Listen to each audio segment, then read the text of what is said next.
बिस्मिल्लाहिर्रहमानिर्रहीम। अस्सलाम वालेकुम नाज़रीन, मैं हूं साकिब बशीर। आज आपके सामने ऑडियो लीक्स केस जो बुशरा बीबी की दरख्वास्त है और एक साबिक चीफ जस्टिस साकिब निसार के बेटे की दरख्वास्त है।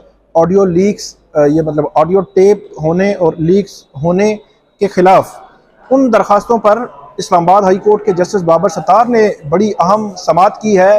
उस समाअत से मुतल्लिक आपको आगाह करेंगे और ख़ास तौर पर मैं आपको बताऊँगा कि आज की समाअत गैर मामूली क्यों थी, क्यों अहम मुकालमा हुआ, जज्बाती अंदाज था। जो साबिक एडवोकेट जनरल इस्लामाबाद हैं जहांगीर खान जुदून, वो क्यों जज्बाती हो गए। इसके अलावा बैरिस्टर एतजाज अहसन थे, बड़े जो है वो पाकिस्तान बार काउंसिल के वकला जो है वो मौजूद थे कमरा अदालत में। तो क्या माहौल था आज कमरा अदालत का। और ख़ास तौर पर मैं ये आपको बताऊँगा कि FIA, पैमरा, PTA, IB चार इदारों ने जस्टिस बाबर सत्तार पर यह एतराज़ किया था कि आप ये केस ना सुने, और उसमें उन्होंने मुख्तलिफ वजूहात बयान की थी। आज की जो समाअत हुई है उस समाअत का पूरा अहवाल तो आपके सामने रखूंगा। करक्स ये है कि PTA, FIA और पैमरा, इन तीनों इदारों पर की दरखास्तें जस्टिस बाबर सत्तार ने खारिज की हैं और 5-5 लाख रुपए जुर्माना जो है वो किया है। अब आगे वो क्या करने जा रहे हैं इन इदारों के हवाले से, वो भी हम आपके सामने तफसील के साथ रखेंगे। गुज़श्ता 2 दिनों की अगर वीडियोस देखें तो उनमें मैं बार बार ये कह रहा था कि ये जो ट्रेंड हुकूमत ने मुतारिफ कराया है ये बड़ा खौफनाक है, और आज हमें पता चला कि ये कैसे जो है वो खौफनाक है। तो इस जो वीडियो है, आज की वीडियो में मैं आपको मुकम्मल आज की कार्रवाई के हवाले से बताता हूँ कि कार्रवाई थी क्या।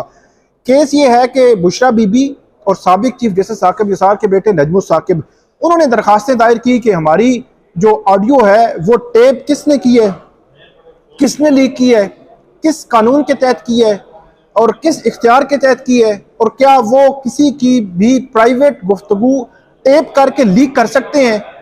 तो बुनियादी तौर पर तो वो केस वो था, लेकिन ये केस ओवरऑल जनरल हो गया है, मतलब मफाद आमा पब्लिक इंपॉर्टेंस का केस हो गया है। वो कैसे है वो मैं आपके सामने रखूंगा। आप, मैं या कोई XYZ कोई भी बंदा हो, उसकी ऑडियो टेप होना, फिर लीक होना, फिर उसके पूरा प्रोपेगेंडा करना, या किसी भी पब्लिक फिगर की ऑडियो टेप होना, जज की टेप होना, वकील की होना, किसी भी ब्यूरोक्रेट की होना, सियासतदान की होना, किसी भी पॉलिटिकल पार्टी के लीडर की होना, तमाम की जो ऑडियो टेप होना और लीक होना है, इस तमाम को अब जो है वो ये केस जो है वो अहाता कर रहा है। इसलिए मैं कह रहा हूं कि ये केस बहुत ही अहम नोयत का केस है और बहुत ही आम स्टेज पर पहुंच चुका है। जस्टिस बाबर सत्तार अब इस केस को उस स्टेज पर ले गए हैं कि अब आप ये पता चलना है कि ये ऑडियो टेप करता कौन है, क्योंकि जो सर्विस प्रोवाइडर हैं, जो टेलीकॉम ऑपरेटर्स हैं, जो PTA है, फेडरल गवर्नमेंट है, इसके अलावा पैमरा है, FIA है, IB है, तमाम जो इदारे हैं, इन तमाम इदारों को इस केस में पार्टी जो है वो बनाया गया है और उनसे 1 by 1 अदालत एक तो एफिडेविट्स ले रही है। एफिडेविट लेने का मतलब ये होता है कि आपने जो एक लफ्ज भी लिखा उस एफिडेविट में, उसके कॉन्सिक्वेंसेस होंगे। अगर आपने कुछ झूठ बोला, आपने अगर गलत मालूमात दी, गलत बयानी की अदालत के सामने, तो उसके कॉन्सिक्वेंसेस होंगे। तो तमाम इदारों से एक तो जस्टिस बाबर सत्तार ने पहले ही एफिडेविट्स ले चुके हैं। वो एफिडेविट वो जो है वो अब केस आगे बढ़ना है। जो टेलीकॉम ऑपरेटर्स हैं, जो इंटरनेट सर्विस प्रोवाइडर्स हैं, वो सारे जो है वो आ चुके हैं। वो जो बयानात दे रहे हैं, फेडरल गवर्नमेंट, बहुत तजादात भी हैं बयानात में। तो इसलिए इस केस की नोयत जो है वो बुशरा बीबी और साबिक चीफ जस्टिस साकिब निसार के बेटे तक नहीं है। ये पब्लिक इंपॉर्टेंस का, मफाद आमा का केस बन चुका है, जिसमें हर बंदे का इंटरेस्ट जो है वो किसी ना किसी तरह इन्वॉल्व है। तो आज की जो समाअत थी, इस समाअत में मैंने आपको बताया कि IB, FIA, पैमरा और PTA, इन चारों ने यह दरखास्त दी थी कि जस्टिस बाबर सत्तार इस ऑडियो लीक केस को ना सुने। 1 लाइनर में आपको उनका बता देता हूं प्रेयर क्या थी। पैमरा कहता था 2021 में एक फैसला जस्टिस मोहसिन अख्तर कियानी कर चुके हैं, तो इसलिए उसी क्वेश्चन ऑफ लॉ पे आप दोबारा इस केस को ना सुने और अदालत जो है वो इस केस का जो है वो इस केस को खुद ना सुने और उसी बेंच को, मतलब जस्टिस मोहसिन अख्तर कियानी को भेज दें और वही सुनकर इस केस का जो है वो फैसला कर दें। ये पैमरा की इस्तदा थी। PTA की ये इस्तदा थी कि जो आप क्योंकि वकील रहे हैं इस केस में हमारे, तो इसलिए आप इस दरखास्त को ना सुने। लंबी चौड़ी वो दरखास्त थी, लेकिन उसका क्रक्स यही है कि आप वकील रहे हैं हमारे PTA के, जब आप जज वकील थे तो इसलिए ये किसी और बेंच को ये केस भेज दें।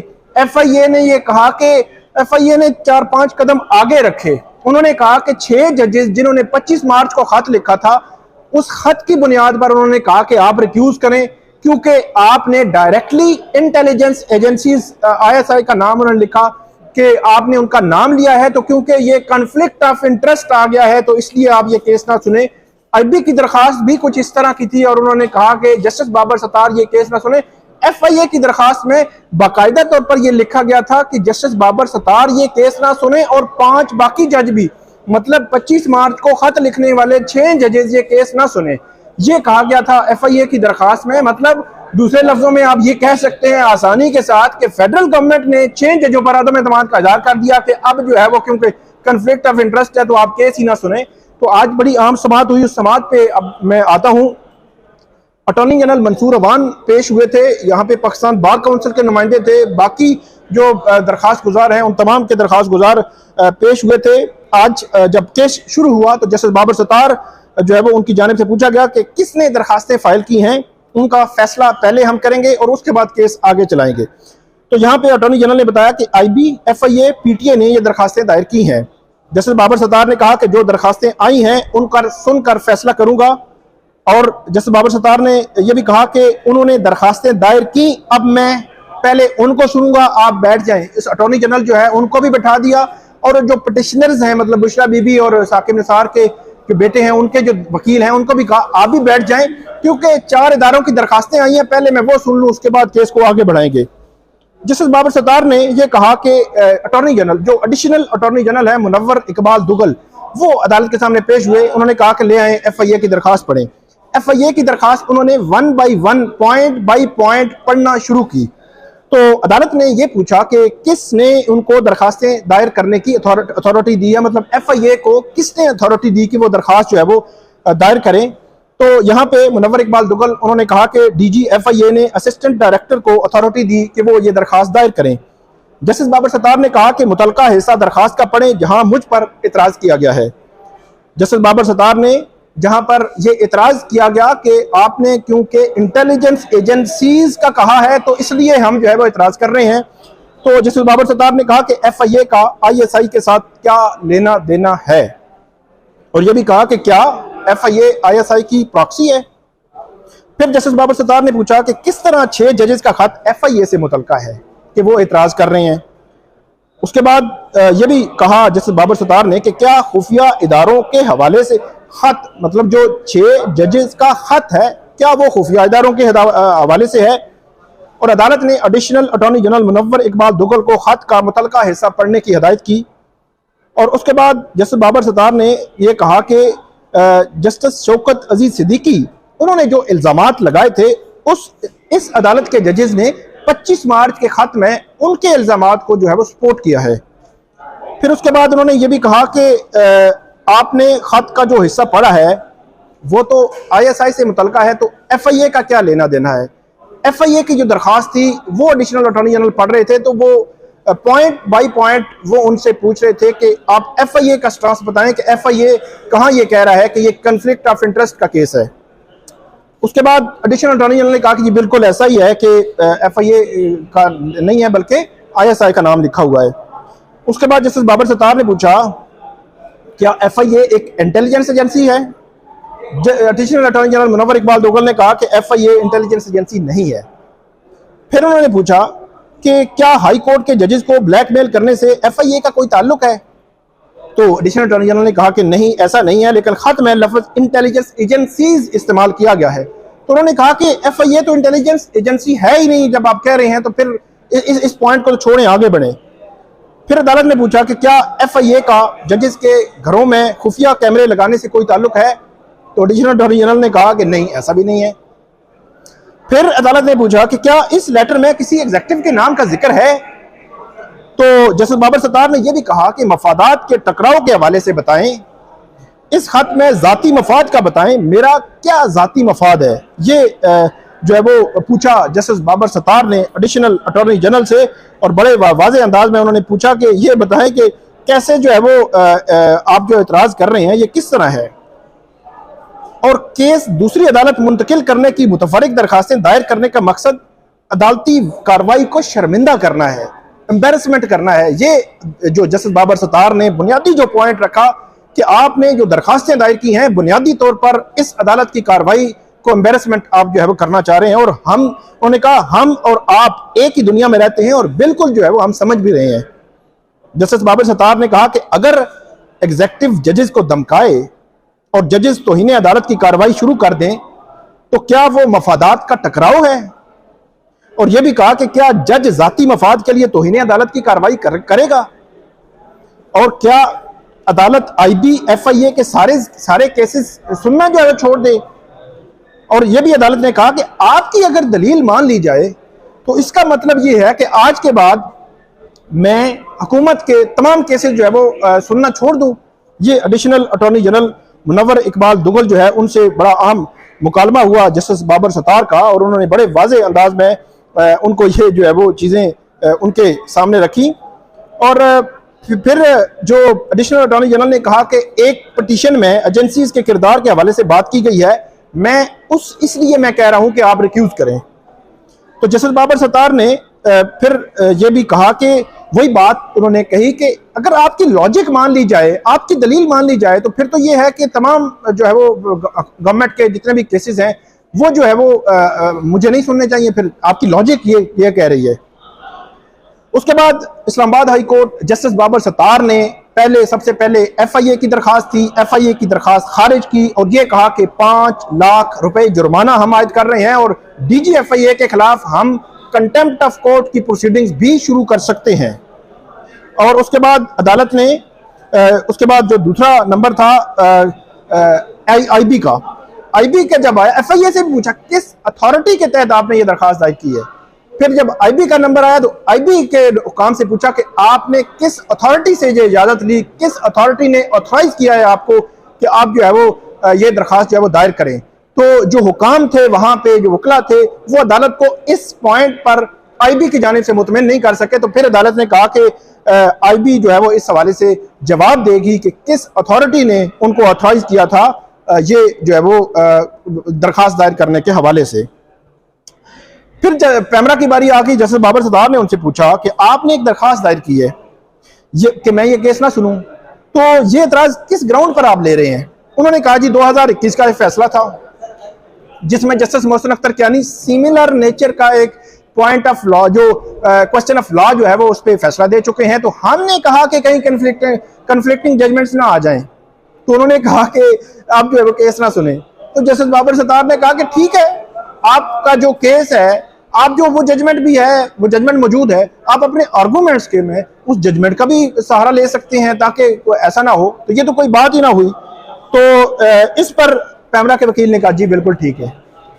इस पर फिर जस्टिस बाबर सत्तार ने ऑर्डर लिखवाया और ये कहा कि ये फ्रिवलेस किस्म की दरखास्त जो है वो दायर की गई है, गैर संजीदा फजूल किस्म की, और अदालती जो वक़्त था उसको ज़ाया करने की कोशिश की गई है। इसलिए पैमरा पर भी 5 लाख रुपए जुर्माना आयद होता है और अदालत ने ये इंदिया दिया है कि वो कंटेम्प्ट ऑफ कोर्ट की प्रोसीडिंग्स भी हायर अथॉरिटी के खिलाफ शुरू कर सकते हैं।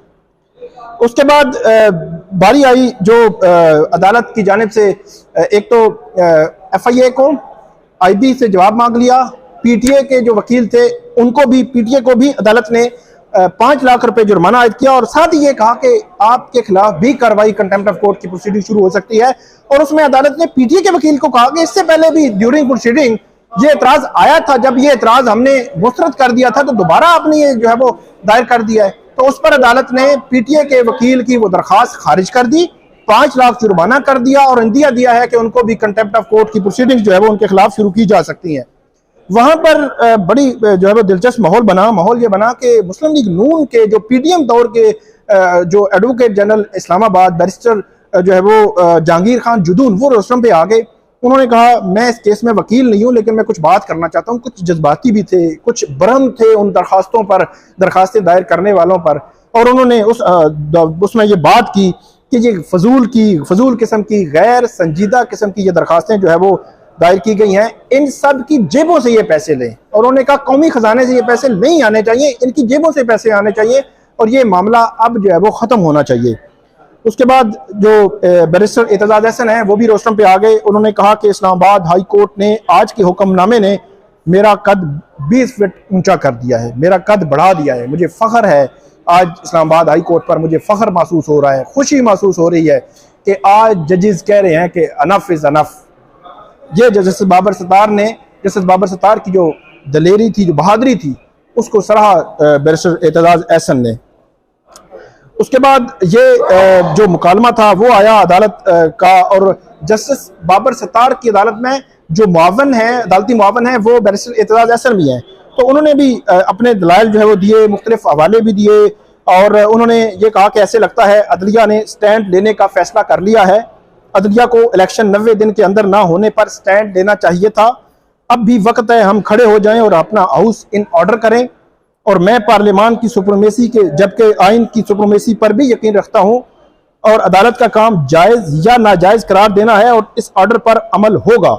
ये कहा जो बैरिस्टर एतजाज़ एहसन ने, अदालती मुआवन जो है अदालत के सामने, उन्होंने ये भी कहा और मुख्तलिफ अदालती हवाले भी दिए और सिविलियंस के मिलिट्री ट्रायल की भी बात की। लेकिन जैसे बाबर सत्तार ने कहा कि आप जो हमारा जो कानूनी नुक्ता है उसी पर हमें जो है वो अदालत को असिस्ट करें। और यहाँ पे ये बात भी हुई, एग्रीकल्चर डिपार्टमेंट का जिक्र हुआ, तो जैसे बाबर सत्तार ने पूछा कि आप किस की बात कर रहे हैं, यहाँ बहुत सारे एग्रीकल्चर डिपार्टमेंट्स हैं। तो उन्होंने कहा कि पंजाब एग्रीकल्चर डिपार्टमेंट की मैं जो है वो बात कर रहा हूँ। तो ये आज की समाअत थी ऑडियो लीक्स केस की।